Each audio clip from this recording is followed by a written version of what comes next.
From fairest creatures we desire increase, that thereby beauty's rose might never die, but as the riper should by time decease, his tender air might bear his memory. But thou, contracted to thine own bright eyes, feedest thy lightest flame with self-substantial fuel, making of famine where abundance lies, thyself thy foe to thy sweet self too cruel. Thou that art now the world's fresh ornament, and only herald to the gaudy spring within thine own bud, buries thy content, and tender churl makest waste in niggarding. Pity the world, or else this glutton be, to eat the world's due by the grave and thee.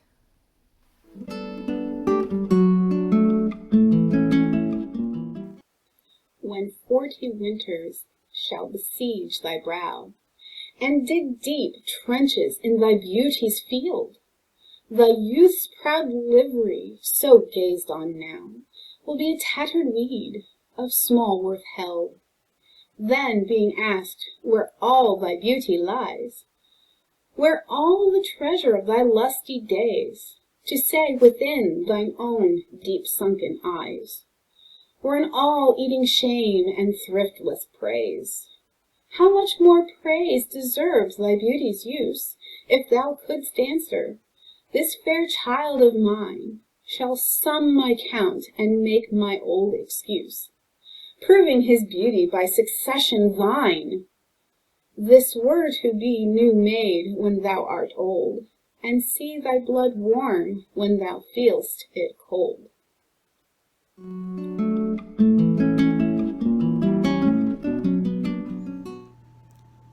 Look in thy glass, and tell the face thou viewest, now is the time that face should form another, whose fresh repair, if now thou not renewest, thou dost beguile the world, unbless some mother.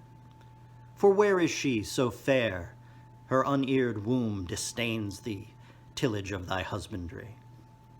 Or who is he, so fond will be the tomb of his self-love to stop posterity? Thou art thy mother's glass, and she in thee calls back the lovely April of her prime. So thou through windows of thine age shalt see, despite of wrinkles, this thy golden time.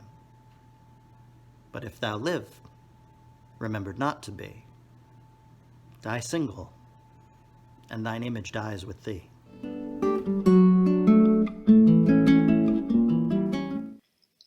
Unthrifty loveliness, why dost thou spend upon thyself thy beauty's legacy?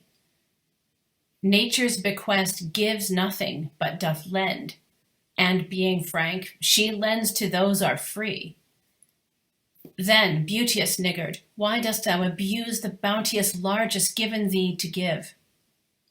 Profitless usurer, why dost thou use so great a sum of sums, yet canst not live? For having traffic with thyself alone, thou of thyself thy sweet self dost deceive. Then how, when nature calls thee to be gone, what acceptable audit canst thou leave? Thy unused beauty must be tombed with thee, which used lives the executor to be.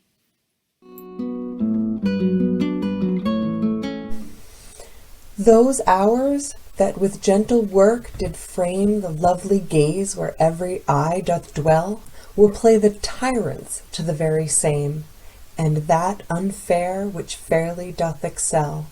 For never resting time leads summer on to hideous winter, and confounds him there. Sap checked with frost, and lusty leaves quite gone, beauty o'ersnowed, and bareness everywhere. Then, were not summer's distillation left, a liquid prisoner pent in walls of glass, beauty's effect with beauty were bereft, nor it, nor no remembrance what it was. But flowers, distilled, though they with winter meet, lease but their show, their substance still lives sweet. Then let not winter's ragged hand deface in thee thy summer. Ere thou be distilled, make sweet some vial. Treasure thou some place with beauty's treasure, ere it be self-killed. That use is not forbidden usury, which happies those that pay the willing loan.